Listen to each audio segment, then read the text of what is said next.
නමස්කාර වේවා බුදුරුවනට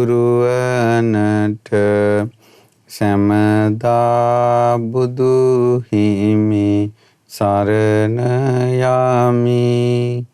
නමස්කාර වේවා ධම්රුවනට සැමදා සදහම් සරණ යමි. නමස්කාර වේවා සංඝරුවනට සැමදා මහා සංඝ සරණ යමි. නමස්කාර වේවා තුනුරුවනට සැමදා තිසරණ සරණ යමි. සාදු සාදු සාදු. අපගේ පරම පූජනීය ගුරු දේවෝත්තම කල්යාණ මිත්‍ර පින්වත් ලොකු ස්වාමීන් වහන්සේට නිදුක් නිරෝගී දීර්ඝායුෂ සම්පන්නියම සැලසේවා. සාදු සාදු සාදු. ශ්‍රද්ධාවන්ත පින්වත්නි, මහා ධාතු පරිනිර්වාණය සිදුවන ආකාරය පිළිබඳවයි මේ දහම් වැඩසටහන් මාලාවේ විස්තර කරන්නේ. ඒ ධාතු පරිනිර්වාණය ශාසන අන්තර්ධානය අවසානයේට සිදුවෙන දෙයක්. ඒ එතෙක් ධාතුන් වහන්සේලා පැවතගෙන යන ආකාරයේ ධාතු විස්තරේ ධාතු පරම්පරා කතාව මේ දේශනා මාලාවෙන් ඔබට මනාව ශ්‍රවණය කරන්නට ලැබෙනවා. එතකොට අද දවසේ ඊශ්‍රායලයේ සේවයේ නියුතු බී.වී. ශ්‍රියාවතී මහත්මිය සහ ඒ වගේම W.T. නිලන්ති මහත්මිය විසින් තමයි අද දවසේ දායකත්වයේ සලසන්නේ ධර්ම දානය. ඉතින් මේ නැත්තම් විදේශ රටවල ඉඳලා දුක් මහන්සියෙන් හරි හම්බ කරන දානය ධර්ම දානය පිණිස යොදවන්නේ. ඉතින් ඔබට සංසාරයේ මේ ධර්මය අවබෝධ කර ගැනීමට සංසාරේ දුක් නොවිඳීම පිණිස මේ පින හේතු වාසනා වෙනවා. සසර දුකෙන් නිදහස් වෙන්නම මේ ධර්ම දානයේ පින මේ අතන්ට හේතු වාසනා වෙන්න ඕන කියන කාරණාව අපේ හිතේ තිබෙනවා. ඉතින් අද ඔබට අද දවසේ කියලා දෙන්නේ කේශ ධාතු විස්තරය. එතකොට කේශ ධාතුන් වහන්සේලා ගැන ඔබට මීට කලින් වැඩසටහනේ මයංගනේ විස්තරය කියනකොට ඔබට කියලා දුන්නා. ඒ තමයි අපේ පින්වත්නි, අපේ ශරීරයේ මේ අතක තියෙන රේඛාවක් පවා කර්මානුරූපව හට ගන්නවා. ඇයි ඒකට හේතුව? දැන් මේ බලන්න. දැන් මම රේඛාවක් කියන වචනේ ගත්තානේ.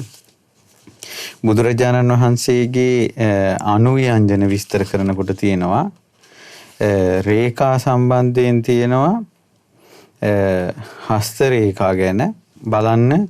බුදුරජාණන් වහන්සේගේ අනුව්‍යංජන 80ක් අනුව්‍යංජන වල තියෙනවා ගම්බීර පාණි ලේඛතා ශ්‍රී හස්තේ ඊතා ගැඹුරට පිහිටි හස්ත රේඛා ඇතිසේක. තුරු මේ අනුව්‍යංජන පවා කර්මානුරූපවනේ හටගන්නේ පිම්බලයට. ආයත ලේඛතා ඊතා දික්ඛු හස්ත රේඛා ඇතිසේක. කිටි හස්ත රේඛා නෙවෙයි. උජ්ජුක ලේඛතා ඊතා ඍජු හස්ත රේඛා.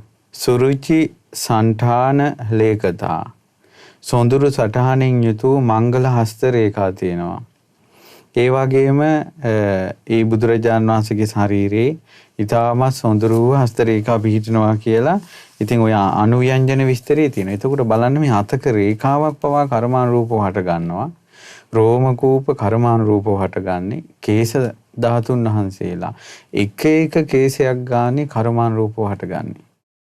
එතකොට අසංකේය හතරකුත් කල්පලක්ෂයක් දස පාරමී දස උපපාරමී දස පරමත්ත පාරමී වශයෙන් පාරමී ධර්මයන් පිරු ඇසිස්මස් ලේ දරුවන් දන් දුන් පිනට තමයි මේ ශරීරයේ සෑම අංගයක්ම පිහිටන්නේ. එතකොට එක කේශ ධාතුන් වහන්සේ නමක් ගත්තත් ඒ කේශ ධාතුන් වහන්සේගේ භාග්‍යතුන් වහන්සේ සම්බුද්ධත්වයේ සොයාගෙන ගමනේ උන්වහන්සේ පුරණ ලද පාරමී ධර්මයන් වල සාක්ෂිය තියෙනවා. ඒ නිසා එකම කේස ධාතුන් වහන්සේ නමක් වුණත් දිව්‍යයන් බඹුන්ගෙන් ධාතු පරිනිර්වාණය දක්වාම වැඳුම් පිදුම් ලබනවා. එක කේස ධාතුන් වහන්සේ නමක් තැන්පත් කොට අඩි 100,000 ගානක වුණත් ස්තූපයක් කරන්න සුදුසුයි. නමුත් මිනිස්සු ඒක දන්නේ නැහැ. මිනිසුන්ට අපි කියමු ධාතු ප්‍රදර්ශනයක් තියෙනවා කියලා එක කේස ධාතුන් වහන්සේ නමක් පෙන්නනවා කියලා කියන්නකෝ මන්දි වගේ මිනිසුන්ට.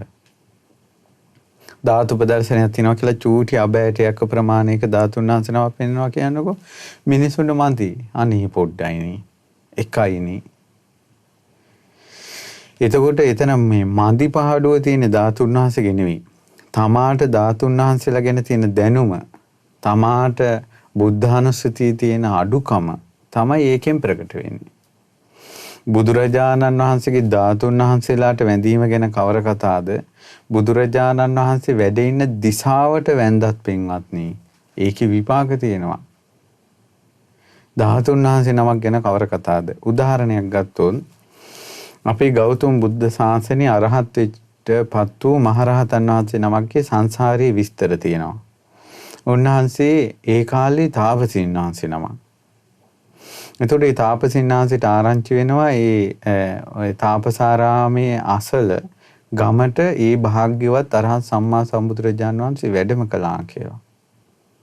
ඒතර මෙයත් වනේ ඇතුළේ ඉඳලා ලහි ලහියේ එනවා. එනකොට ඒ බුදුරජාණන් වහන්සේ ධර්මයේ දේශනා කළා වැඩලා. ඒතර මෙයා අහනවා මිනිසුන්ගෙන් අනේ ඒ මුනිවරයාණන් වහන්සේ කෝ? ඒතර මිනිස්සු අද්දික් කළා කියනවා අර දිශාවෙන් ආකාශයෙන් වැඩියා කියනවා. දිශාව. ඒතර පාගමනකින් නෙමෙයි අහසින් වැඩලා. ඊට පස්සේ මෙයා ඒ දිශාවට අද්දක එකතු කරගෙන සිරසේ තියාගෙන වන්දනා කරනවා. අනේ මේ භාග්‍යවත් අරහත් සම්මා සම්බුදුරජාණන් වහන්සේට නමස්කාර වේවා කියලා ඒ දිශාවට ගෞරවයෙන් වැඳා. ආන්නේ පින එච්චරයි. ආයි බුදුරජාණන් වහන්සේ මුණ ගැහිලත් නැහැ, ධර්මය අහලත් නැහැ. එතනින් මිය ගියා, සුගතිය උපන්නා. අපේ ගෞතම බුද්ධ ශාසනයේ බොහෝ කාලයකට පස්සේ බලන්න ගෞතම බුද්ධ ශාසනයේ ඉපදුනා, අරහත්වයටපත් වුණා. භාග්‍යතුන් වහන්සේ වැඩි දිශාවට වැඳපු පිනින් කියනවා නිර්වාණ බීජය ඉපදුනේ. එතකොට දිශාවට වැඳලත් ඒ වාගේ යහපතක් නම් ළඟ පෙනෙන එක ධාතුන් වහන්සේ නමකට, සියුම් ඊටමත් සිනිදු කේසු ධාතුන් වහන්සේ නමකට වැඳීමේ ආනිසංස කෙසේ වේද? ද්‍රෝණයක් ධාතුන් වහන්සේලාට වැඳීම කෙසේ වේද? සර්වඥ ධාතු තැන්පත් ස්තූප වලට වැඳීමේ ආනිසංස කෙසේ වේද? ඒ නිසා තමන්ගේ හිතේ ගොඩාක් බුද්ධාලම්බන ප්‍රීතිය ඇති කර ගන්න ඕන. ශ්‍රද්ධාව ඇති කර ගන්න ඕන.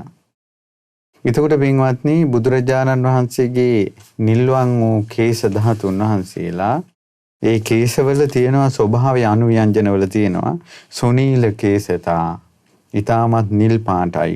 ඊළඟට දක්ඛිනාවන්ත කේශතා, කේස් තියෙන්නේ දකුණු පැත්තට කැරකෙවිලා. සුසංඨාන කේශතා, මනා සටහන් ඇත්තා වූ කේශයෝ ඇතිසේක. ඊට හොඳට පිහිටලා තියෙනවා කේස්. සිනිද්ද කේශතා, ඊතා සිනිදු කේශ තියෙනවා. සන්න කේශතා, ඊතාමත් මෘදුයි කේශ ධාතුන් වහන්සේලා. අලුලිත කේශතා, අවුල් නොවූ නොපැටලුණු කේශ තියෙනවා. බුදුරජාණන් වහන්සේගේ කේශ ධාතුන් වහන්සේලා කෙස් ගහකට පැටලෙන්නේ නැහැ. සම කේශතා, සියලුම කෙස් එක සමානයි.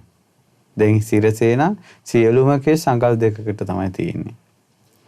කොමල කේශතා, ඊටමත් මෙලෙක් වූ කේශ ධාතුන් වහන්සේලා තියෙනවා. කේතුමාලා රතන රංජිතා, බුදුරජාණන් වහන්සේගේ සිරසෙන් අසූරයනක් රැස් විහිදෙනවා. ඒ විහිදෙන රශ්මිය මනාව ආදරෙන් සිප ගන්නවා කේශ ධාතුන් වහන්සේලා. මොනරෙකුගේ ගෙලේ පැහැයෙන් කේශ ධාතුන් වහන්සේලාගේ නිල්වන් රශ්මිය විහිදෙනවා. ඒ තමයි කේශ ධාතුන් වහන්සේලාගේ තියෙන ආනුභාවය. ඉතින් මේ ගුණ සෑයි කේශ ධාතුන් වහන්සේලා මිටක් වැඩ ඉන්නවා. ඉස්ලාම කේශ ධාතුන් වහන්සේලා ගැන එන්නේ බෝසත් කේශ ධාතුන් වහන්සේලා අවසානෙට මහා බෝධිසත්වෝ කේශ ධාතුන් වහන්සේලා මඟල් කඩුවෙන් කපලා අහසට විසික කරනවනේ හිසේ කෙස්. එතකොට මැණික් කරඬුවෙන් වඩා හිඳවාගෙන සාග්දෙමිදු ඒ ධාතුන් වහන්සේලා තැන්පත් කළා තමයි සිළුමිණි සෑය මවන්නේ. අදටත් සිළුමිණි සෑය තියෙනවා. ඒතර ලෝකේ ඉස්සල්ලාම ඇති වුණ ස්තූපයේ කේශ ධාතුන් වහන්සේලාගේ ස්තූපය ඇති වුණේ. ලංකාවෙත් ඉස්සල්ලාම ඇති වුණේ කේශ ධාතු ස්තූපය. ඊට පස්සේ සලු තැන්පත් කළා සලුමිණි සෑය හැදුණා බ්‍රහ්ම ලෝකේ. ඊට පස්සේ බුදුරජාණන් වහන්සේ සස්සතිය ගෙවූ තැන සස්සතිය ගෙවූ තැන 7 වෙනි සතියේ බුදුරජාණන් වහන්සේ දැන් මේ කේශ ධාතුන් වහන්සේලාගේ විස්තරය කියද්දී පින්වතුනි අපි සිහිපත් කරන්න ඕන මම කියවපු පොත් අතරින් කේශ ධාතුන් වහන්සේලාගේ තැන් තැන්වල විසිරී තිබුණ සියලු විස්තර එක තැනකට අරන් ගයන්චානක විදාන පතිරණ මහත්මයා කේශ ධාතු විස්තරය ලියලා තියෙන පොත් වහන්සේ හරි අගෙයි. ඒ නිසා එතුමාටත් පින් දෙමින් මේ කාරණාව සිහි කරනවා. මොකද තැන් තැන් වල විසිරීලා තියෙන කරුණු ඔක්කොම එක තැනකට අරගෙන තියෙනවා. එතකොට අනිත් ධාතු විස්තර, පාත්‍ර ධාතු විස්තර, ඇතුළු අග්‍ර ශ්‍රාවක ධාතු විස්තර ඇතුළු එතුමාගේ පොත්පත්වල ඒ කරුණු ගොනු කරලා තියෙන එක මේ හුදී බෞද්ධ ජනයාට බොහෝ උපකාර වෙනවා. ඉතින් එතුමාත් පින් දෙමින් සිහි කරමින් අපි කේශ ධාතුන් වහන්සේලා ගැන සිහි කර මේ විස්තර ඉගෙන ගනිමු. කේශ ධාතුන් වහන්සේලා ගැන ඊළඟට එන්නේ බුදුරජාණන් වහන්සේ සත්සතිය ගෙවුනට 7 වෙනි සතියේ රාජායතන නුගරුක මුල වැඩ ඉඳලා බුදුරජාණන් වහන්සේ කල්පනා කරනවා මම දැන් මුහදෝවණී කරන්න ඕන කියලා. එහෙම සිහි කරනකොට සක්දෙවිඳු බුදුරජාණන් වහන්සේට අරලු දැහැටි පිළිගන්වනවා. නාලිය දැහැටි පිළිගන්වනවා. අනෝතත්ත විලේ පෙම් පිළිගන්වනවා. ඉතින් භාග්‍යතුන් වහන්සේ අරලු දැහැටි වළඳලා මුව දෝවණී කළා. දෝවණී කරනකොට සිරුරු කිස ඇති වුණා. ඒ සති 7 දවස් 49ක් මේ වැසිකිලි කැසිකිලි කිරීම සිරුරු කිස කරලා නැහැ. ඉතින් ඒ සිරුරු කිස ඇති වුණා. ඉන් අනතුරුව භාග්‍යතුන් වහන්සේ දන් වැළඳුවේ නැහැ. දැන් දවස් 49ක් දන් වැළඳුවේ නැහැ. එතකොට ලෞතුරා සම්මා සම්බුදුරජාණන් වහන්සේ නමකට පළවෙනි ආහාරය පූජා කරන්න ඕන කියලා සංසාරේ බොහෝ කල්ප ගණනක් පෙරම් පුරන ලද තපස්සු බල්ලික වෙළඳ දෙබෑයෝ එතනින් වෙළඳාම යන ගමන්. ඒ ඇත්තෝ ඔවුන්ගේ ජාත භූමිය තමයි ගන්ධාරේ අසිතංජනය. ගන්ධාර රට අසිතංජන කියන ප්‍රදේශයේ තමයි තපස්සු බල්ලික වෙළඳ දෙබෑයන්ගේ උපංගම. ඉතින් මෙයාලා සම්පූර්ණයෙන්ම උතුරේ ඉඳලා මධ්‍ය දේශයට මේ වෙළඳාම යන ගමන් තමයි දැන් හිටියේ. එතකොට ඒ නේරංජනා නන්දිය අසබඩ රාජායතන කිරිපලු නුගරුක්ෂයට ඈතින් රුක්ස් දෙවියෙක් වෙලා ඉපදිලා හිටිය කලින් ජීවිතයක අම්මා කෙනෙක් මේ දෙදෙනාගේ. තපස්සු බල්ලික කියන වෙළඳ සහෝදරයන්ගේ මව් වෙන කෙනෙක්. එතුමිය තථාගතයන් වහන්සේට ආහාර පිණිස මේ දෙදෙනාගෙන් මොන හරි පූජා කරවන්න ඕන කියලා අර එතනින් වෙළඳාම යන පිරිසගේ කරත්ත යන්නේ නැති වෙන්න ඉදදියක් කළා. එතන හිටපු පුරුෂයෙකුට ආරූඪ වෙලා කිව්වා පුත්‍රේ නුඹලා බය වෙන්න එපා. නුඹලට කරදරයක් නැහැ. මේ කරත්ත නැවතුනේ මෙතනින් එහා තැනක තුන් ලෝකෙටම කලාතුරකින් පහළවන මුනිවරයාණන් වහන්සේ වැඩ ඉන්නවා. උන්වහන්සේ තව නොබෝ කාලෙකින් අමා බෙරේ වයනවා. පුත්‍රේ උන්වහන්සේ දන් වළඳලා නැහැ. ඒ නිසා නුඹලා ගිහිල්ලා තියෙන ආහාරයක් පූජා කරගනින්නලා මා නුඹලගේ කලින් ජීවිතයක මව් වෙන දේවතාවියා. නුඹලාට යහපතක්ම වෙන්න ඕන කියලා අතුරුදහන් වෙලා ගියා. ඊට පස්සේ මේ දෙදෙනා කවුද මේ කියලා බලන්න යනකොට සඳ මණ්ඩල මහ පොළොවේ වැඩ ඉන්නවාසේ හිරු මණ්ඩල මහ පොළොවේ වැඩ සිටිනවාසේ දුටු පමණින්ම හිතේ ශෝක සංතාප තැවුල් දුරු කරවන මගේ බුදුරජාණන් වහන්සේ රන්වන් රන් සිරුරින් වැඩ සිටිනවා. ඉතින් බුදුරජාණන් වහන්සේට මේ දෙන්න විලඳ මේ පිඩු පූජා කළා.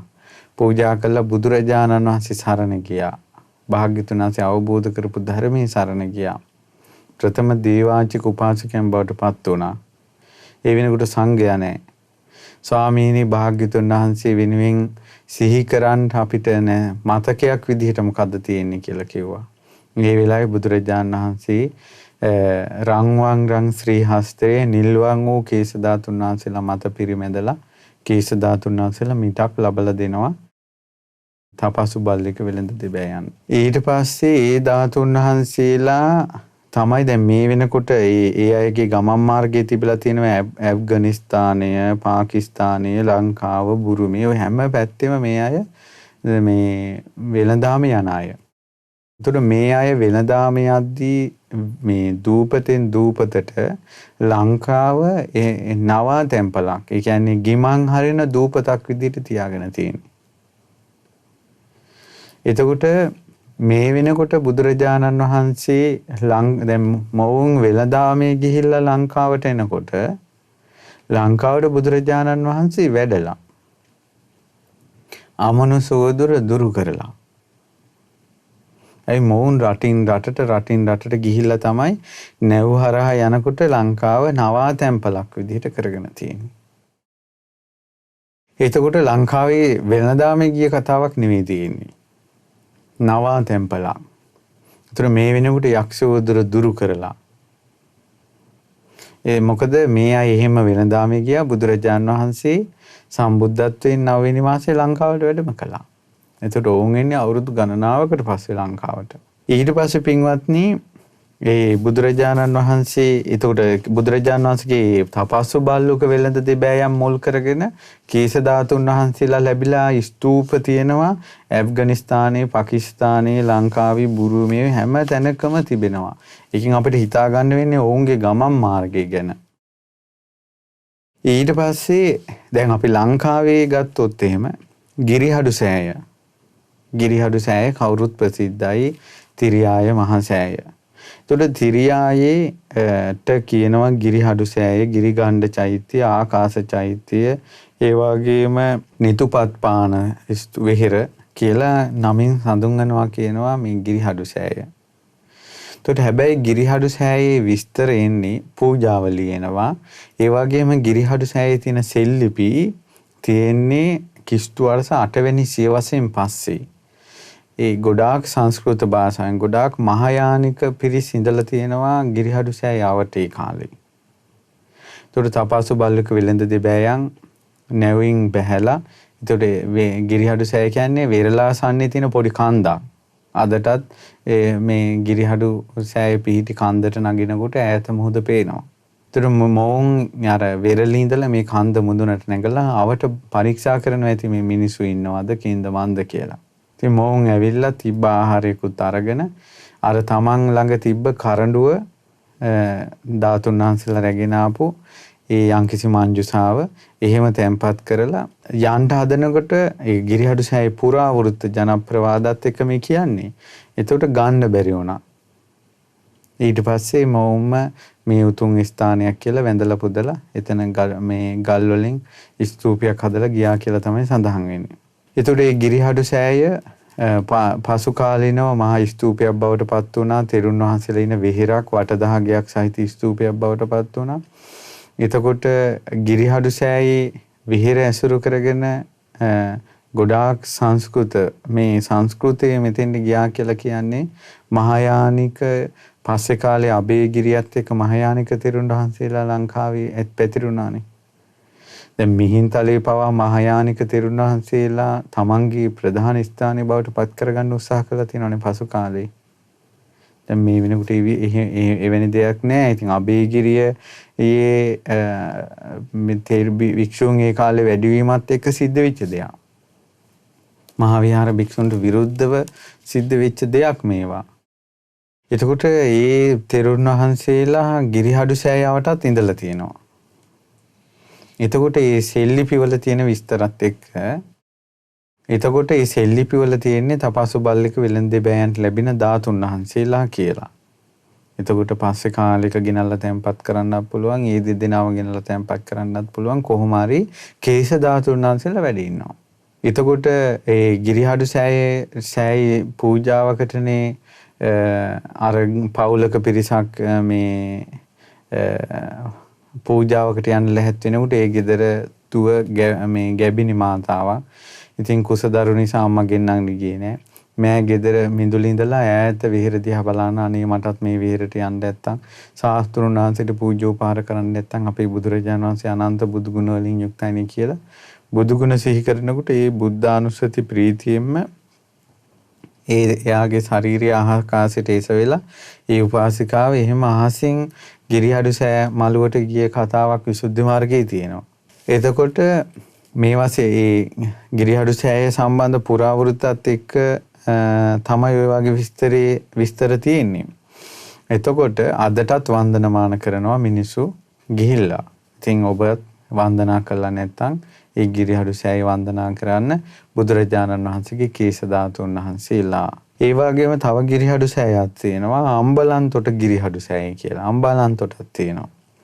එතකොට ඒ ගිරිහඩු සෑයේ ධාතු නිදන් වුණ විස්තරය ඔය කතාවට හා සමානයි. ඉතින් ඒ අම්බලන්තොට ගිරිහඩු සෑයේත් කේශ ධාතුන් වහන්සේලා වැඩ ඉන්නවා. ඒ තපස්සු බල්ලික වෙළඳ දෙබෑයන්ගෙන් ලැබිච්ච වෙළඳ ධාතුන් වහන්සේලා කියලා කියන්නේ. ඊට පස්සේ තව තියෙනවා කුරුණෑගල මාවතගම මකුලාන රජමහා විහාරය කියලා. අපි වන්දනා කරන්න ගිහිල්ලා තියෙනවා. ඒතර මකුලාන ගල් පර්වතයක් මුදුනේ තියෙන්නේ. තපස්සු බල්ලික වෙළඳ දෙබෑයන්ගෙන් කනක කියන බ්‍රාහ්මණයාට ලැබිච්ච ධාතුන් වහන්සේලා තමයි කියනවා මකුලාන විහාරේ වැඩ සිටින්නේ. ධාතු කරඬුව මකුළු දැලකින් වැහුණා කියනවා ඒ කන්ද මුදුනේදී. ඊට පස්සේ තමයි ධාතු කරඬුව ගන්න බැරුව හදපු විහෙර මකුලාන විහෙර කියලා මේ හැදුනා කියලා කියන්නේ. ඒකට එතනත් කේශ ධාතුන් වහන්සේලා වැඩ ඉන්න ස්තූපයක්. ඊට පස්සේ තවත් තියෙනවා මේ කේශ ධාතුන් වහන්සේලා සම්බන්ධ විස්තරයක්.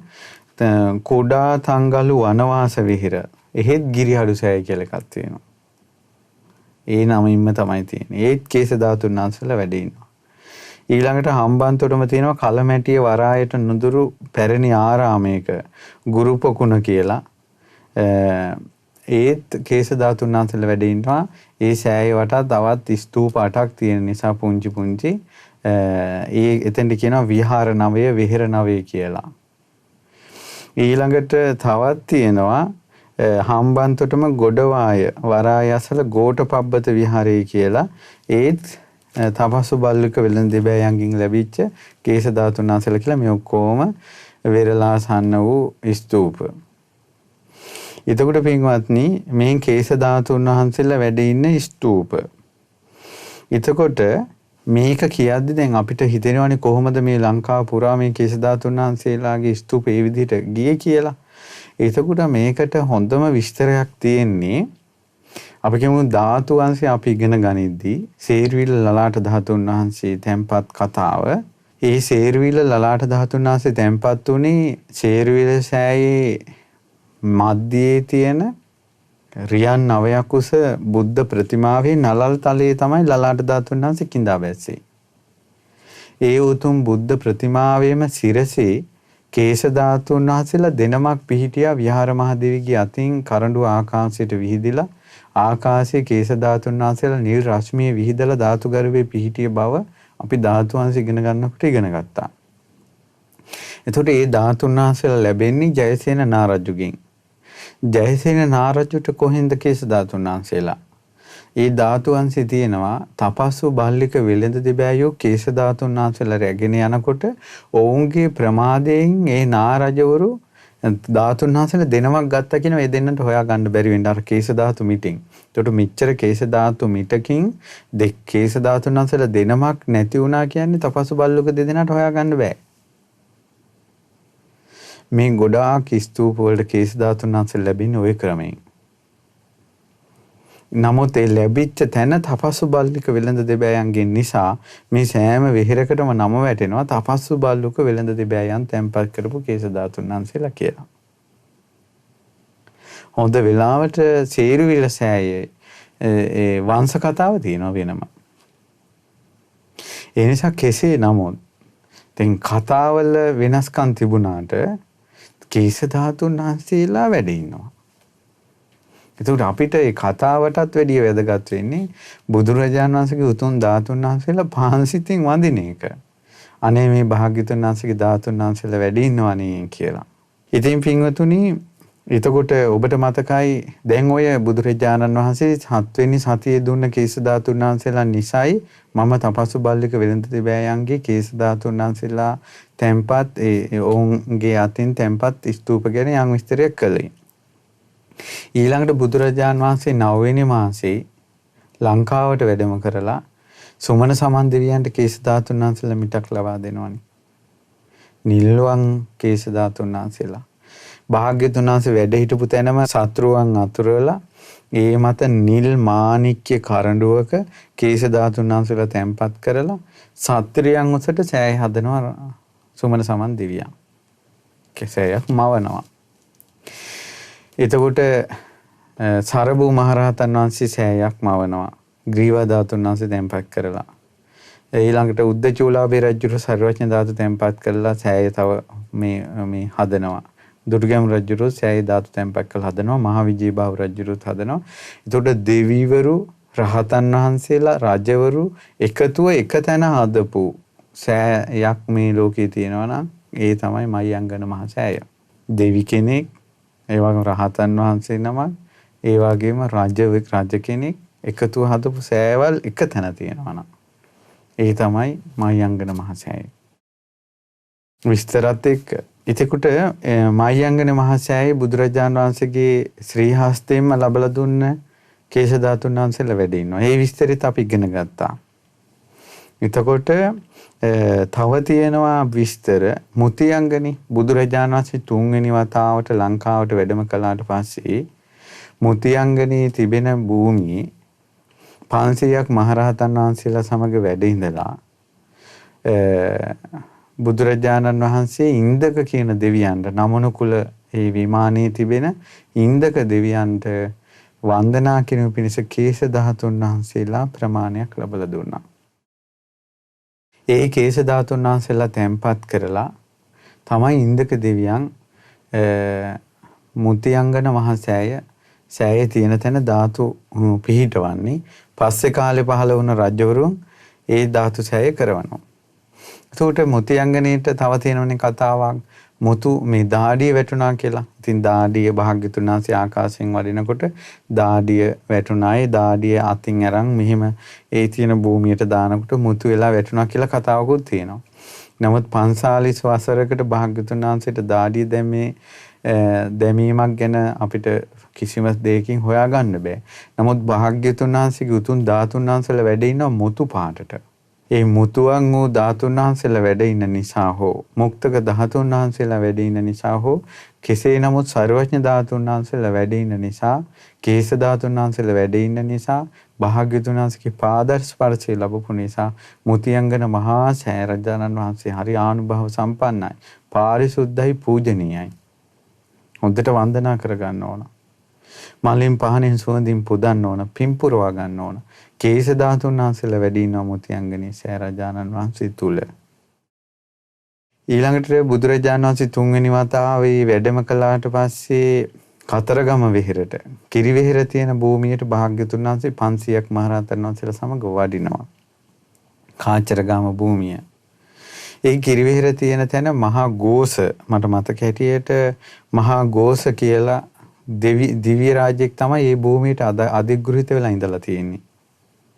ඒ මහා ගෝස දෙවියන්ට භාග්‍යතුන් වහන්සේ කේශ ධාතුන් වහන්සේලා ලැබලා දීලා තිනවා. අනාගතයේ මේ භූමිය මනුෂ්‍යාවාසයක් වුණාට පස්සේ මිනිස්සු මෙතන මහා ස්තූපයක් කරවනවා කියලා. ඊට පස්සේ මහා ගෝස දිව්‍ය රාජ්‍ය ඒ කේශ ධාතුන් වහන්සේලා මේ භූමියේ තැන්පත් කරලා ස්තූපේ පිහිටවනවා. පස්සේ මිනිසුන්ගේ වාසයේ ජනපද ඇතිවීමත් එක්ක කිරිවෙහෙර සෑරජාණන් වහන්සේ ඇති වෙනවා. ඉතින් කිරිවෙහෙර සෑරජාණන් වහන්සේගේ බුදුරජාණන් වහන්සේගේ සර්වඥ ධාතුන් වහන්සේලා වැඩ ඉන්නවා. ඒ වගේම කේශ ධාතුන් වහන්සේලාත් වැඩ ඉන්නවා. ඒ වගේම සිදුහත් කුමාරයා තුල තිබුණ මගුල් කඩුව එදා අවසාන කෙස්රොද කපපු මගුල් කඩුවත් කිරිවෙහෙර සෑය තුල වැඩ සිටිනවා කියලා ජනප්‍රවාදයෙන් ඒ වගේම බොහෝ දෙනා අතර තියෙන විශ්වාසයක් ඒ ධාතුන් වහන්සේලා ඒ සෑය තුල වැඩ ඉන්න බව. කේශ ධාතුන් වහන්සේලා වැඩ ඉන්න සෑයක් උතුම් ධාතුන් වහන්සේලා වැඩ ඉන්න සෑයක් කිරිවීර සෑරජානන් වහන්සේ. රෝහණට ගත්තොත් එහෙම රෝහණට ස්වර්ණමාලී සෑරජානන් වහන්සේ නමක් වගේ. රෝහණේ තියෙන එකම ආරක්ෂක ස්ථානය වගේ කිරිවෙහෙර. නිසා කිරිවෙහෙර සෑරජානන් වහන්සේ හොඳට මලින් පහනෙන් සුවඳින් පුදන්න ඕන. ධාතුන් වහන්සේලා වැඩ ඉන්න පින් පුරවන අපේ ජීවිතේට විශාල ආශිර්වාදයක් සලසන වෙහෙර කිරිවෙහෙර. ඉතින් ඒ නිසා ඒත් කේස ධාතුන් වහන්සේලා වැඩ සිටිනවා. ඊළඟට පින්වත්නි මේ විදිහට ඊළඟට ජේතවනාරාමයේ ගැන කේස ධාතුන් වහන්සේලා ගැන විස්තරයක් තියෙනවා. ඒ තමයි මහසෙන් රජුරෝ ජේතවනාරාමයේ හදලා ධාතුන් වහන්සේලා වෙනකොට කේස ධාතුන් වහන්සේලා ප්‍රමාණයක් ලැබුණාය. බුදුරජාණන් වහන්සේගේ පටි ධාතුවෙන් කොටසක් ලැබුණාය. සර්වඥ ධාතු ලැබුණාය. ඒ ධාතුන් වහන්සේලා තැන්පත් කළා තමයි ජේතවනාරාමයේ හැදුවේ කියලා ජේතවනාරාමයේ ගැන තියෙන විස්තරات එක්ක තියෙනවා. එතකොට ඔන්න ජේතවනාරාමයේ මොන ධාතුන් වහන්සේලාද වැඩි ඉන්නේ කියලා අහන අයට තියෙන ඒ උත්තරී විස්තරය තමයි කේස ධාතුන් වහන්සේලාත් සර්වඥ ධාතුන් වහන්සේලාත් වැඩි ඉන්නවා. පටි ධාතුව තැන්පත්ව තිබෙනවා කියලා බොහෝ දෙනා කතා වෙනවා. අබේගිරියෙත් එහෙමයි සර්වඥ ධාතුන් වහන්සේලා තැන්පත් වෙලා තිනවා කියලා. ඒ වගේම ලංකාරාමයේත් පටි ධාතුන් වහන්සේගේ කොටසක් සර්වඥ ධාතුන් වහන්සේලා වැඩි ඉන්නවා කියලා. ඇත්තටම මේ කාලේ සර්වඥ ධාතුන් වහන්සේලා අරහත් ධාතුන් වහන්සේලා රාජ්‍යවරුන්ගේ ධාතු මන්දිරවල තෙරුන් වහන්සේලා ළඟ තියෙන්න ඇති. ඉතින් කොතෙකුත් රහතන් වහන්සේලාගේ ධාතුන් වහන්සේලා පිරිනවම් පෑවට පස්සේ ඒ කාලේනේ දැන් අද කාලේනේ හොයාගන්න නැත්තේ. මේ කාලේ තැන් වල විහෙරවල වල තියෙන්න ඇති. ඉතින් රජතුමා විහෙර හදනකොට පූජා කරන්න ඇති. ඒ නිසා මේ ස්තූප නිකම්ම ධාතුන් වහන්සේ නමක් නැතුව තියෙනවා කියලා එකක් නැහැ. පහන් සිතින් වන්දනා කරගන්න තියෙන්නේ. බුදුරජාණන් වහන්සේ වැඩි දිශාවටත් වැඳලා නිවන් දැක්කා කියලා එකක් තියෙනවා නම් ධාතු සෑයකට වැලි වලින් කරපු සෑයටත් වැඳලා නිවන් දැක්කා කියලා එකක් තියෙනවා නම් මේ මනාව හදන ලද මහා ස්තූපයකට පහන් සිතින් වැන්දොත් ධාතු තැන්පත් කොයිතරම් මේ මිනිසයාට ආශිර්වාදය සැලසෙනවද? මේක ලෝකේ වෙන ජාතියකට තියෙන ලාභයක් නෙවෙයි. සිංහල ජාතියට විතරක්ම තියෙන ලාභයක්. ලෝකේ කිසි කෙනෙකුට මේ වගේ පිහිටක් පිළිසරණක් රැකවරණයක් නැහැ. ලංකාවේ මිනිසුන්ටම තියෙන්නේ. ඉතින් පිටරටවල ඉන්න අයටත් දැන් තියෙන ඊළඟ ප්‍රශ්නේ තමයි දැන් මේ විස්තර අහනකොට අනේ ලංකාවේ හිටියනම් මේ හැමතැනටම යන්න තිබ්බා කියලා හිතෙන්න පුළුවන්. නමුත් පින්වතුනි දැන් ඉතින් එහෙම ආකාශයෙන් පියාසර කරගෙන එන්නේ. ඉතින් ඒ නිසා ඉන්න තැනක ඉඳලා අනේකී සාදු කියලා මේ ස්තූප සිහි කරගෙන වඳින්න. සිහි කරගෙන වන්දනා කරන්න හවස බුදුන් වඳිනකොට. ඊට පස්සේ තව මහා වංශේ තියෙනවා කේස ධාතුන් වහන්සේලාට කරපු විස්තරයක්. චූල වංශේ තියෙනවා පළවෙනි මොගලන් රජතුමාගේ කාලේ දඹදිවෙන් මේ රටට කේස ධාතුන් වහන්සේලා වඩම්මවපු කතාවක්. ඒ කේස ධාතුන් වහන්සේලාට උපහාර කළා තියෙනවා මොගලන් රජුරෝ. ඒක චූල වංශේ තිබෙනවා. ඉතින් මේ වගේ කේස ධාතුන් වහන්සේලාට වන්දනා කරපු ඊළඟට චීනයට අපේ රටෙන් කේස ධාතුන් වහන්සේලා වඩම්මපු විස්තර තිබෙනවා. වර්තමානයේත් දැන් අපිත් සාමාන්‍යයෙන් මහා මෙවුනාවේ හදපු ස්තූපවලත් අපිට ලැබිච්ච කේස ධාතුන් වහන්සේලා නමක් හෝ දෙනමක් හෝ ස්තූපවල තැන්පත් කරපු අවස්ථා තියෙනවා. ඉතින් ඒ නිසා මම හිතනවා ගොඩාක් ස්තූපවල කේස ධාතුන් වහන්සේලා තැන්පත් වෙලා තිබෙනවා කියලා. ඊට පස්සේ පින්වත්නි මම ඊළඟට ආය මතක් කළානේ මේ තපස්සු බල්ලක වෙළඳ දෙබෑයන් මේ රටවල් ගානේ සංක්‍රමණය කරනකොට එළඳාමේ ඔවුන්ගේ අතින් ඒ රටවලත් ධාතුන් වහන්සේලා තැන්පත් වුණා කියලා පොඩ ධාතුන් වහන්සේලා නම දෙනම කිහිප නමක් එහෙම ස්ථානවලට දීලා සමහර ලාවට ස්තූප කිරීම පිණිස කටයුතු යොදනවා ඇති. ඉතින් බංගලාදේශයේ තියෙනවා චිත්තගෝන් මහ විහාරය කියලා මේක ප්‍රසිද්ධයි ලෝකේ. එතකොට ඒ විහාරයේත් කේස ධාතුන් වහන්සේලා තැන්පත් වෙලා තියෙනවා. ඉතින් ඔවුන් කතා කරන්නේ ඒ ධාතුන් වහන්සේලා ලැබුණේ තපස්සු බල්ලික වෙළඳ දෙබෑයන්ගෙන් කියලා. 1959 මේ අපේ රටට ඒ කේස ධාතුන් වහන්සේලා වඩම්මලා ඒ මිනිසුන්ට ප්‍රදර්ශනය කරවලා ඒ කේස ධාතුන් වහන්සේලා තැන්පත් කළා සෑයක් හැදුවා. ඒ සෑය අදටත් ලංකාවේ තියෙනවා ගලෙන් කරපු සෑයක්. මාදම්පේ සේනානායකාරාමේ කියලා සෛල ස්තූපයක්. හලාවත මාදම්පේ පාරායිනේ කාටවත් දැක බලා ගන්න පුළුවන් ගලෙන්ම කරපු ස්තූපයක්. ඒ ස්තූපේ ගොඩක් සර්වඥ ධාතුන් වහන්සේලාත් වැඩ ඉන්නවා.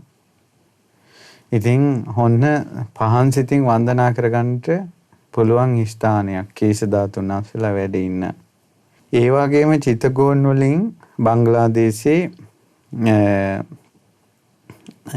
ආය ලැබුණා ධාතුන් වහන්සේලා කොටසක් 2007. ඒ ලැබිච්ච ධාතුන් වහන්සේලා කොළඹ හුණුපිටිය ගංගාරාමේත් ඒ වගේම මාදම්පේ සේනානායකාරාමේ ධාතුන් වහන්සේලා ප්‍රදර්ශනය කළා තිනවා 2007. ඒ ධාතුන් වහන්සේලා කොළඹ හුණුපිටිය ගංගාරාමේ අදටත් තැන්පත් කරලා තිබෙනවා. ඔන්න කේශ ධාතුන් වහන්සේලා වැඳ පුදා ගන්න පුළුවන් තැන්. ඒ වගේම 2011 මහින්ද රාජපක්ෂ ජනාධිපතිතුමාටත් චිතගෝන් සෑයෙන් කේශ ධාතුන් වහන්සේලා ලැබිලා තිනවා. ඒ ධාතුන් වහන්සේලාත් ගංගා හුණුපිටිය ගංගාරාමයේම තැන්පත් කරලා තිබෙනවා. කේශ ධාතුන් වහන්සේලා වැඩ ඉන්න තැන්. මේ විදිහට තමයි තියෙන. ඊළඟට පිට රටක් ගත්තොත් එහෙම බුරුමේ දැන් ওই බංග්ලාදේශ ගැන කිව්වේ බුරුමේ ස්වේදගෝන් සෑය රැංගුන් නුවර තියෙන. එතකොට ඒ ස්වේදගෝන් සෑයේ විශාල අඩි 326ක් උස සෑයක්. ඉතින් ඒ ස්තූපේ කේශ ධාතුන් වහන්සේලා වැඩ සිටිනවා. ඊළඟට තව තියෙනවා චෛත්‍ය ගණනාවකට බුරුමේ ගොඩාක් ස්තූපවල තියෙන ධාතුන් වහන්සේලා මොනවද කියලා අහුවොත් කියන්නේ කේශ ධාතු කියලා තමයි. ඊළඟට චෛත්‍යෝ ස්තූපේ කියලා එකක් තියෙනවා බුරුමේ නටෝන් ප්‍රදේශේ. මේකත් ඔබ දැකලා ඇති අර ගලක් මත මේ අඩමානෙට වගේ තියෙන විශාල ගලක් රත්තරන් පාට කළා. ඒ ගල මත තමයි පුංචි සෑයක් තියෙන්නේ. ඒ ගල වැටෙන්නේ නැතිව තියෙන එක තමයි පුදුමේ. බුරුම චාරිකාවේ ගිය අය ඒව දැකලා ඇති. එතකොට ඒ කේශ ධාතුන් වහන්සේලා වැඩ ඉන්න විස්තර තියෙනවා. ඊළඟට හියුන්සියන්ගේ සහ ෆාහියන්ගේ දේශාටන වාර්තාවල ගන්නකොට ඉන්දියාවෙත් ওই රටවල් වලත් කේශ ධාතුන් වහන්සේලා නක ධාතුන් වහන්සේලා තැන්පත් කරලා ස්තූප කර වූ විස්තර තිබෙනවා. ඉතින් කෙසේ හෝ වැඳුම් පිදුම් තිබෙන බුදුරජාණන් වහන්සේගේ ශ්‍රාවකයන් හිටපු තැන්වල කේශ ධාතුන් වහන්සේලාගේ ස්තූප කෙරෙන බව තමයි අපිට මේකෙන් හිතා ගන්න තියෙන්නේ. ඊළඟට පින්වතුනි අපිට කියවන්න ලැබුණා පුංචි පොතක් තියෙනවා චකේශ ධාතු වංශය කියලා. මේ චකේශ ධාතු වංශයේ තියෙන්නේ කේශ ධාතුන් වහන්සේලා 6 නමකගේ විස්තරයක්. මම හිතේ මේක බුරුම පොතක්. එතකොට මේකේ තියෙනවා සමුද්‍රාසන්නේ එක්තරා දූපතක් ගැන විස්තරයක්. තමයි බුදුරජාණන් වහන්සේ කලන්දක නිවාපේ වැඩ සිටිනකොට මේ විස්තර පින්වතුනි අපි හරියටම කොහොමද කියලා දන්නේ. නමුත් අර දැන ගැනීමට කරුණක් නිසා කියන්නම්. මේ තමයි බුදුරජාණන් වහන්සේ වේළුවනාරාමේ වැඩ සිටිනකොට රජගහ නුවර අනුරුද්ධ මහරහතන් වහන්සේ, සෝභිත මහරහතන් වහන්සේ, පදුමුත්තර මහරහතන් වහන්සේ, ගුණසාගර මහරහතන් වහන්සේ, ඥානපණ්ඩිත මහරහතන් වහන්සේ, රේවත මහරහතන් වහන්සේ කියන රහතන් වහන්සේලා 6 නම බුදුරජාණන් වහන්සේගෙන් ඉල්ලීමක් කළා තියෙනවා. අනේ මේ ලෝකෙට හිතසුව පිණිස පහළ වුණ භාග්‍යතුන් වහන්සේ අපි එක්තරා දූපතකට ගිහිල්ලා භාග්‍යතුන් වහන්සේ වෙනුවෙන් මිනිසුන්ට වඳින්න පුදන්න මොනවා හරි ස්තූප කරවන්නම් ඒ පූජනීය දෙයක් දෙන්න කියලා. ඉතින් බුදුරජාණන් වහන්සේ හිස පිරිමැදලා කේශ ධාතුන් වහන්සේලා 6 නමක් දෙන්න. ඒ පොතේ තියෙන විස්තර මේ කියන්නේ. ඉතින් දුන්නට මේ පිරිනැමුවට පස්සේ ධාතුන් වහන්සේලා 6 නම අරගෙන ආකාශයෙන් මේ රහතන් වහන්සේලා 6 නම එක්තරා සමුද්‍රාසන්නී ජනපදයකට වඩිනවා. වෙල්ල එක තැනක මෙතන හොඳයි ස්තූපයක් කරවන්න කියලා 10ක් ඉන්නවා නම් හොඳයි කියලා හිතනකොට සක්දිවිඳු වෙනවා.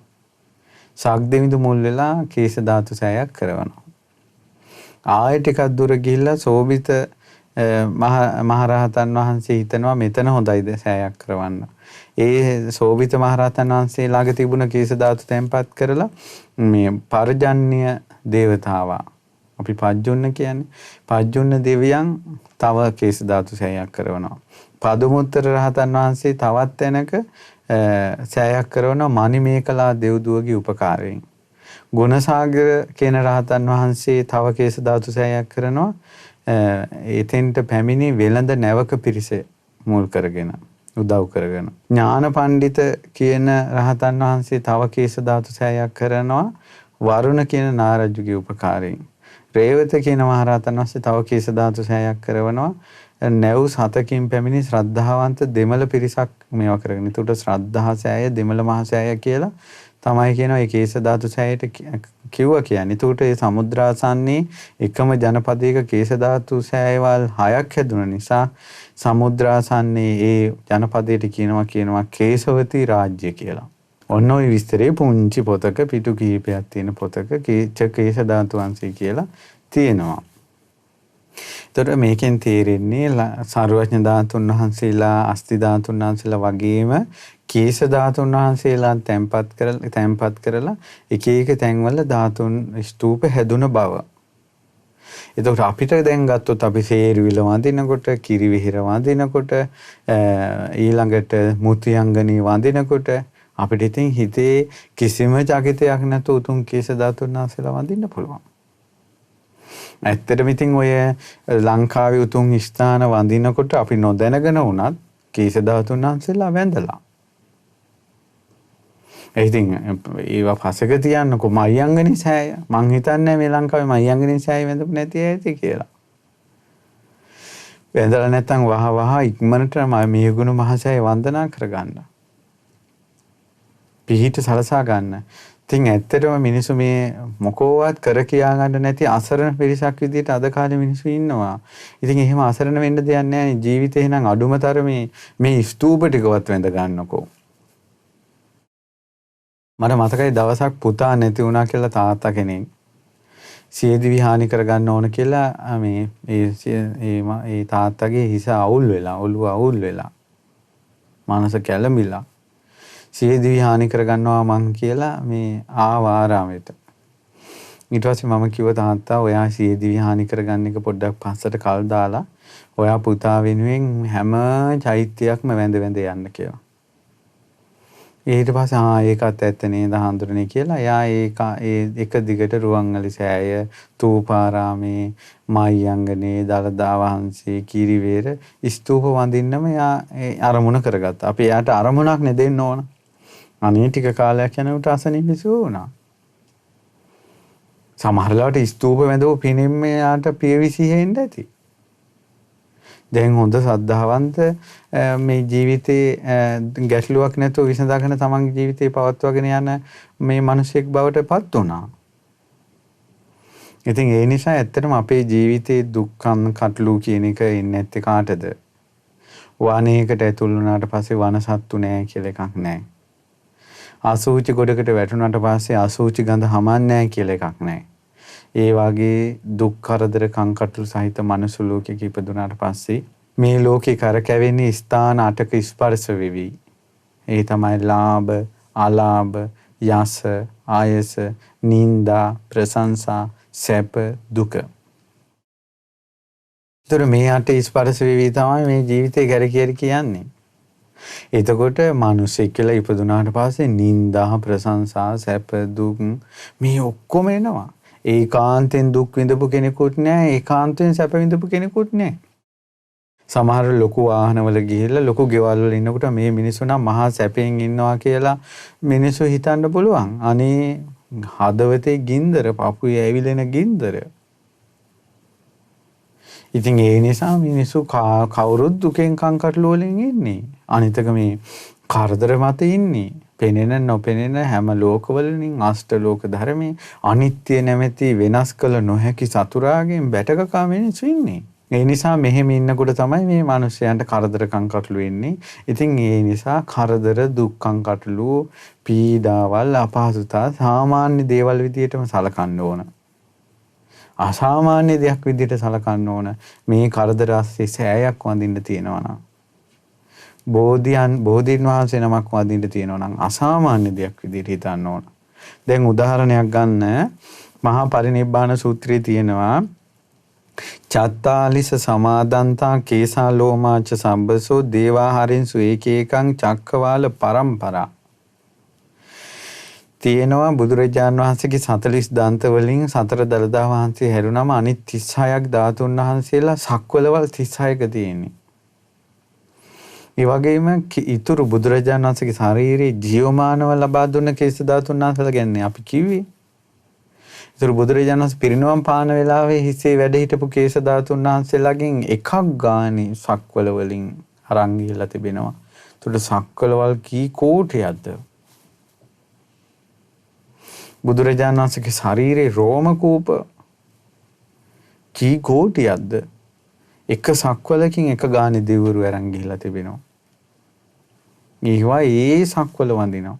සමහර වෙලාවට එක කේශ ධාතුන් වහන්සේ නමකට මුළු සක්වලේම දෙවිවරු වඳින්නේ. එක රෝම ධාතුන් වහන්සේ නමකට මුළු සක්වලේම දෙවිවරු වඳින්නේ. ඉතින් ඒ නිසා පින්වත්නි අපි කල්පනා කරලා දැන් ලෝම ධාතුන් වහන්සේලා ශරීරයේ රෝම කූප තියෙනකොට දැන් අපි කේශ ධාතුන් වහන්සේලාත් එක්කම රෝම කූප ගැන කතා කරමු. බුදුරජාණන් වහන්සේගේ ශරීරයේ රෝම ධාතුන් වහන්සේලා ඒ අතර ඇත්තටම බුදුරජාණන් වහන්සේගේ තුන් ලෝකෙටම ප්‍රකට රෝම ධාතුව තමයි ඌර්ණ රෝම ධාතුව. ඒකට ඌර්ණ රෝම ධාතුව ගැන වෙනම කතා කරනවා. මම හිතුවා ඊළඟ වැඩසටහනේ ඌර්ණ රෝම ධාතුන් වහන්සේ ගැන කතා කරන්න ඕන කියලා සහ ලෝම ධාතුන් වහන්සේලා නක ධාතුන් වහන්සේලා ගැන.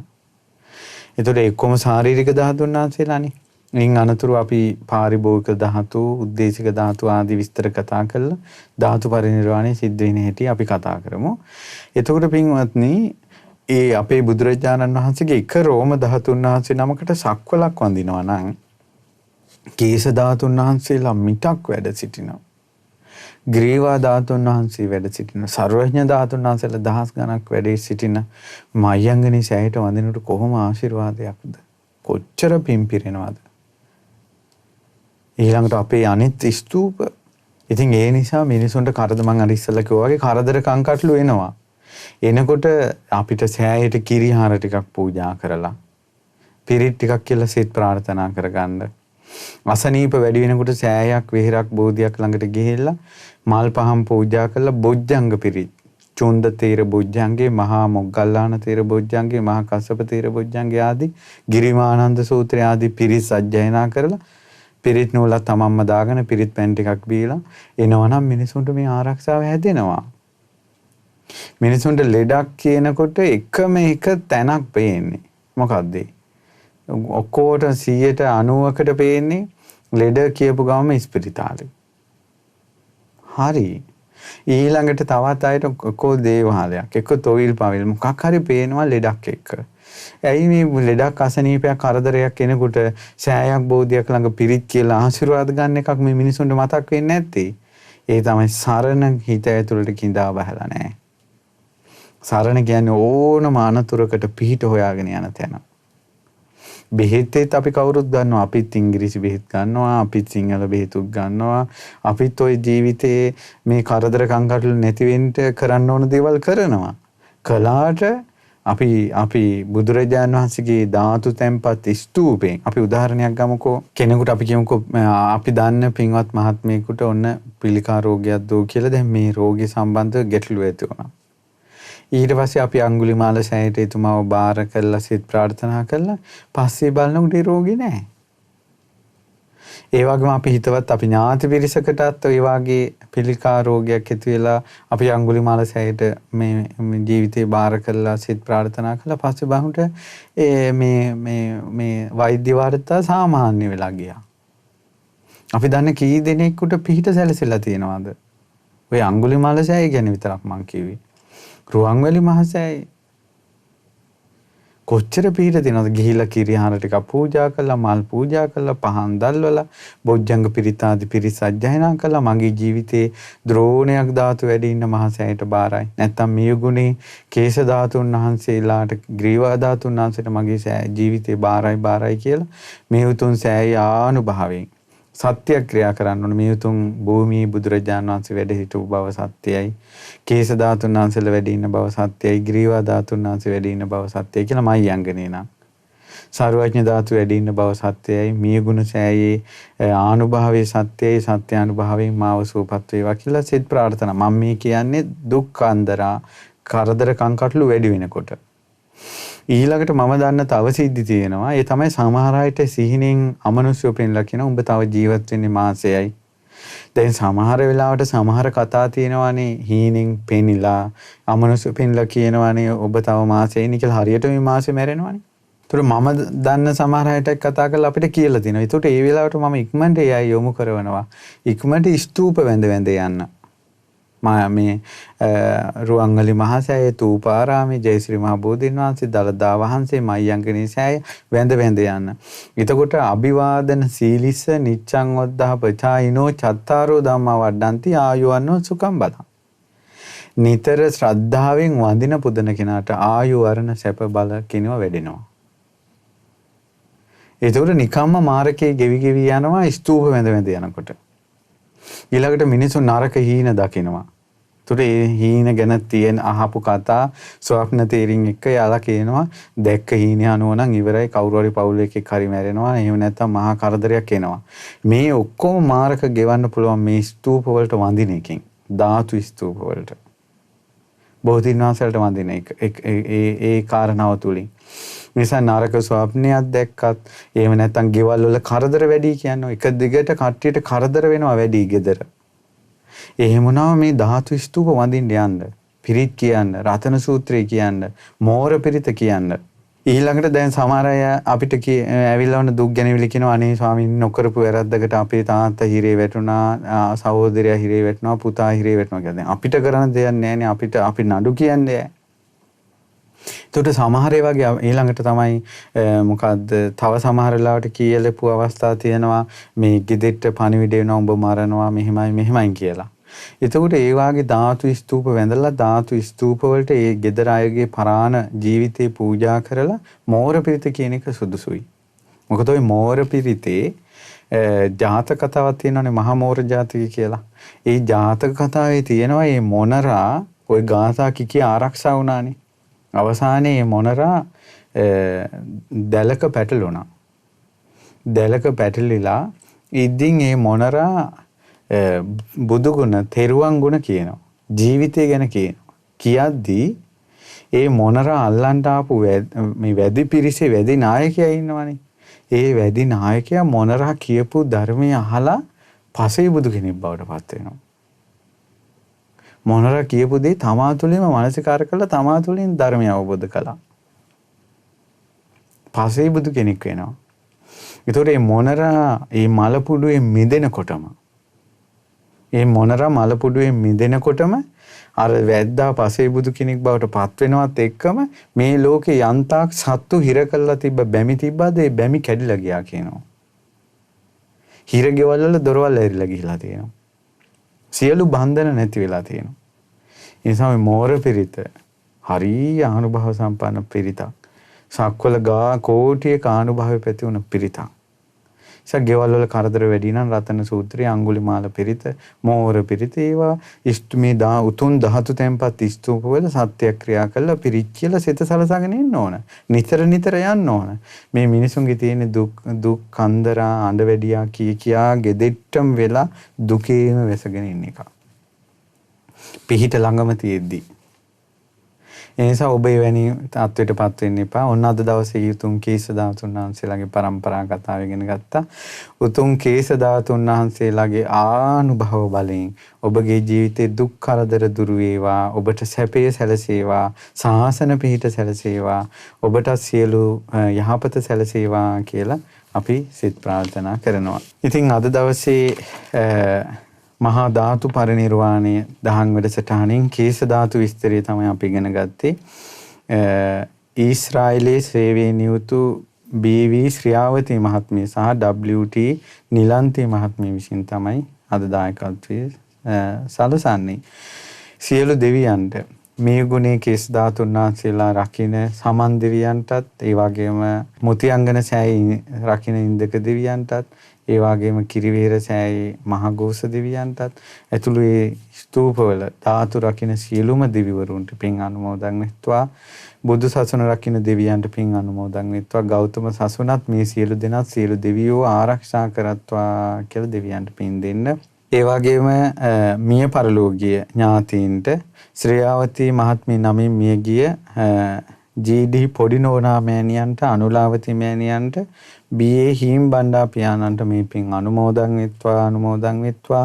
නිලන්ති මහත්මිය නමින් මිය පරලෝකීය W.T. යසපාල පියාට එම්.ඒ. ප්‍රේමතිලක මාමාට ඒ වගේම සුනාමියට අහුවෙලා මිය ගිය එම්.ඒ. විමලාවති ලොකු අම්මාට රට වෙනුවෙන් දිවිපිදූ සියලු රණවිරුවන්ට මේ පින් අනුමෝදන් වෙත්වා. මියගිය ඥාතීන් ඔබ කවුරුත් නමින් පරලෝ සැපයටපත් වේවා කියලා පින් පමුණුවනවා. ඒ වගේම ගෞතම බුද්ධ ශාසනයේ ධාතුන් වහන්සේ නමකට උනත් පහන් සිතින් වඳින්න අපිට පීඨ පිළිසරණ සලසන අපගේ ගුරු දෙවිඳුන්ට නිදුක් නිරෝගී දීර්ඝායුෂ සම්පන්නියම සැලසේවා. කේශ ධාතුන් වහන්සේලාගේ අනුහසින් සියලු රැකවරණ ආරක්ෂාව සැලසේවා. ගුරු දෙවිඳුන් ඇතුළු සංගරුවනටත් සිල් මාතාවරුන්ටත් අනගාരിക දරුවන්ටත් මේ පින් බලෙන් ධර්ම අවබෝධයම සැලසේවා. ඒ වගේම ශ්‍රියාවති මහත්මියගේ සුජීවත්ව සිටින බී.වී. රොබෝසිඤ්ඤෝ පියාණන්ට සහ බී.ඒ. සමන්ත ස්වාමි පුරුෂයාටත් දිලිනී චාමික දිනේෂ් දහම්දි යන දූ දරුවන්ටත් නිදුක් නිරෝගී සුවත් ඒ පවුලේ සියලු දෙනාට ශ්‍රියාවති මෑණියන් ඇතුළු සියලු දෙනාට රැකවරණ ආරක්ෂාව සැලසේවා. නිලන්ති මහත්මිය ඇතුළු සුජීවත්ව සිටින බී.වී. ලීලාවති මෑණියන්ට W.D. ඩාලිම් පියාණන්ට සුනිල් චමින්ද ජගත් සහෝදරය චමින්ද ජගත් ඒ සහෝදරයන්ටත් රෝහිණී අක්කාටත් පුතාටත් ඉගෙනුම ලබන නිලංජේ පුතා ඇතුළු සියලු දෙනාට නිදුක් නිරෝගී සුවය සැලසේවා. ඊශ්‍රායලයේ සේවයේ නියුතු සියලුම සහෝදර සහෝදරියන්ට කේශ ධාතුන් වහන්සේලාගේ අනුහසින් සිත් වේවා. මේ ධර්ම දානයේ අනුහසින් සිත් වේවා. ඒ වගේම හැදුවැටු දෙමව්පියන්ට ගුරුවරුන්ට ඒ වගේම මේ ධර්මයේ ශ්‍රවණය කරන සියලු දෙනාට කාර්ය මල්ලී සියලු දෙනාට පින් සිදු වේවා. අපි කාටත් උතුම් කේශ ධාතුන් වහන්සේලාගේ අනුහසින් සිත් වේවා. මේ ධර්ම දාණයෙන් ධර්ම ශ්‍රවණයෙන් රැස් කරගත් පින සසර දුකින් නිදහස් වෙන්නම හේතු වාසනා වේවා. තෙරුවන් සරණයි. නමෝ බුද්ධාය. මෙවැනි වටිනා ධර්ම දේශනා නැරඹීමට ශ්‍රද්ධා YouTube චැනලය සබ්ස්ක්‍රයිබ් කර සීනුව ලකුණ ඔබන්න.